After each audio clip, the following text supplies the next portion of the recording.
I signed the papers that made her a millionaire, but my name was never on them. We had been best friends since college, the kind of friendship that felt like it was woven into the very fabric of who I was.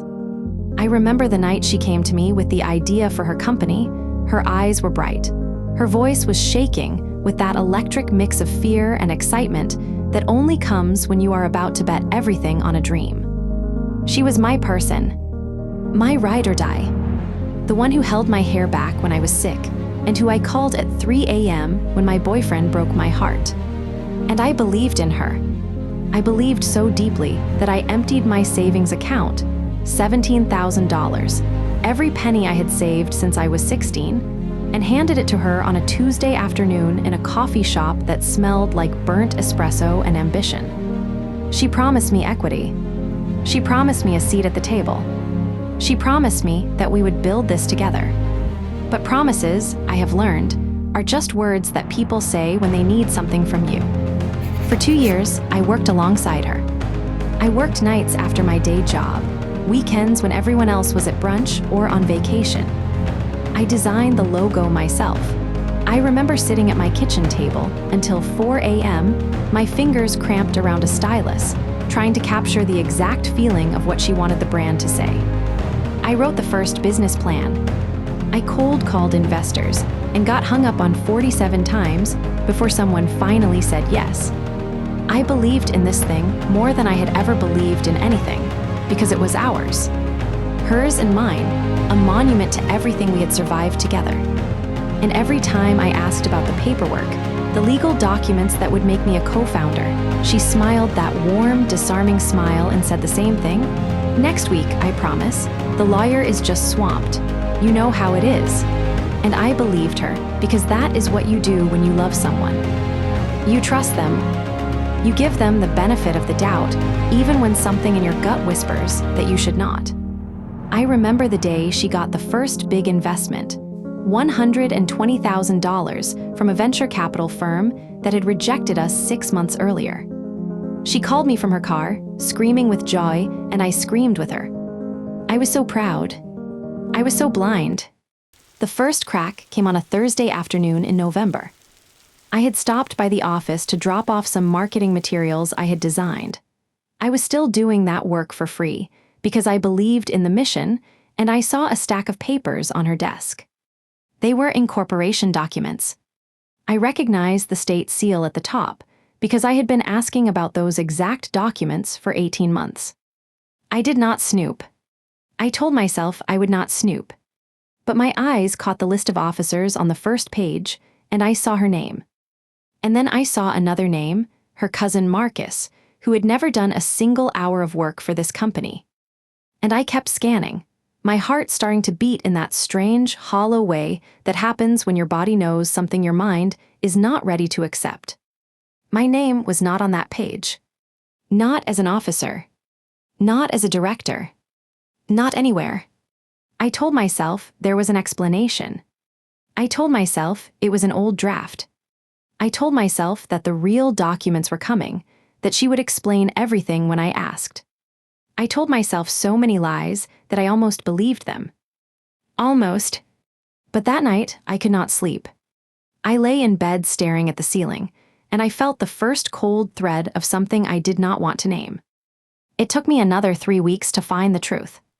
3 weeks of smiling at her, of pretending everything was fine, of staying late at the office after she left and carefully photographing every document I could find in her filing cabinet. I hated myself for doing it. I felt like a spy in my own life. But I needed to know. And when I finally saw the final, filed, notarized articles of incorporation, stamped by the state with a date that was 6 months before our first investor meeting, I felt the world tilt sideways. She had registered the company without me.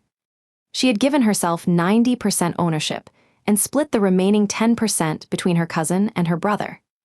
I was not a co-founder. I was not a shareholder. I was not even an employee. I was a volunteer. A donor. A fool who had given $17,000 and 2 years of labor to a woman who had never intended to share a single thing. I remember I was sitting in my car in the parking lot of a grocery store when I read the documents on my phone. The sun was setting, and the light was hitting the dashboard in that golden way that usually made me feel peaceful. But all I felt was a cold, slow burn starting in my chest and spreading outward until my hands were shaking. I did not cry.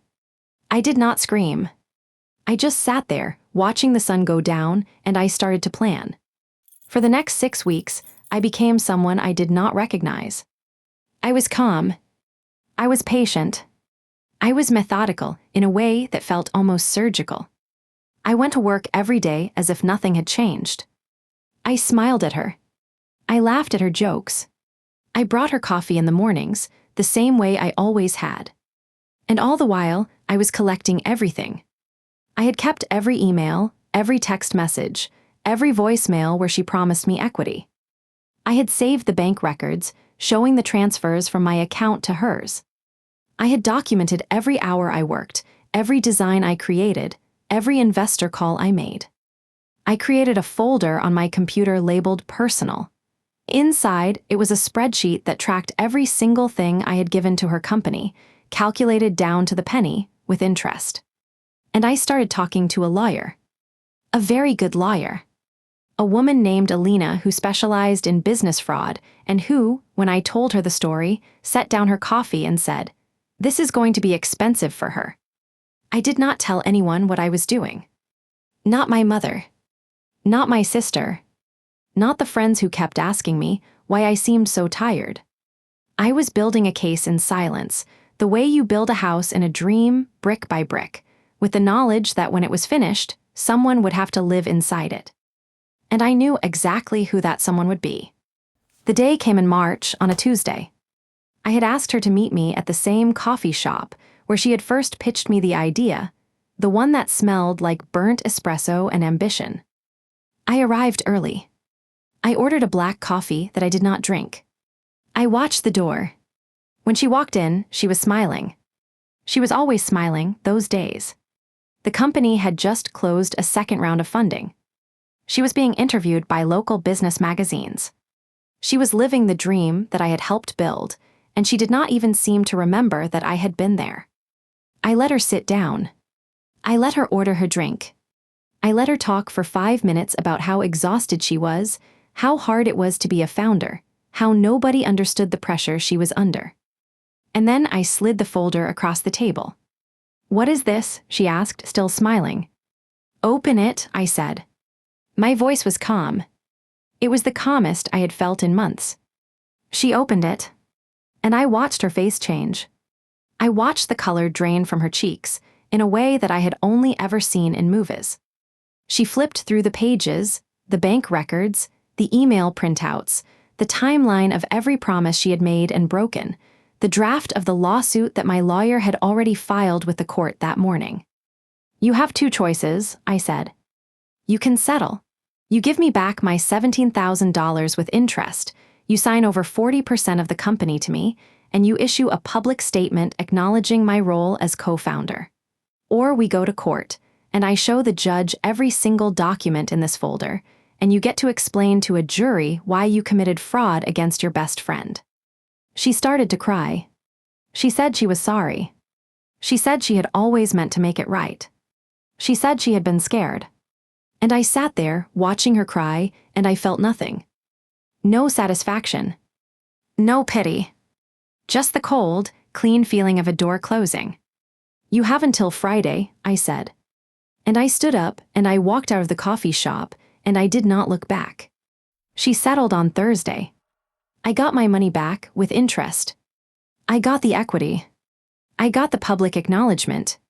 But more than that, I got something I had not expected. I got my freedom. The company continued. She is still the face of it, but now there is a document that says I own a piece of it. And every time I see her name in the news, every time I see her smiling in a magazine spread, I remember that I am the reason she has that smile. And I also remember that I am the reason she will never sleep quite as soundly again. We do not speak anymore. She tried to call at first. She left voicemails that I deleted without listening to. She sent emails that I archived.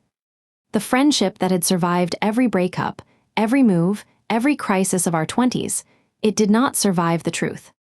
And that is the part that still aches, sometimes, late at night when I am alone. But I look at my bank account now, and I see the money that was always mine. I look at the equity documents, and I see my name in black and white. And I know that I did not lose myself in the process. I found the part of me that had been willing to disappear for someone else, and I called her home. I tell this story not because I am proud of what I did, though I am not ashamed of it either. I tell it because I want you to know that there is a difference between being generous and being a doormat. There is a difference between trusting someone and ignoring the warning signs that your gut is screaming at you. And there is a difference between forgiving someone and letting them walk away with everything you built. If you have ever given someone your whole heart, your whole savings, your whole trust, and watched them use it without gratitude, then you already know why I did what I did. You already understand that the quietest revenge is often the most complete. Tell me below, was it justice or was it something darker? And if you have a story like this, a friend who took more than you ever offered, I want to hear it in the comments. Because sometimes, the only way to heal is to say it out loud. Thank you for sitting with me. Thank you for listening. If this story meant something to you, share it with someone who needs to hear it. And I will see you in the next one.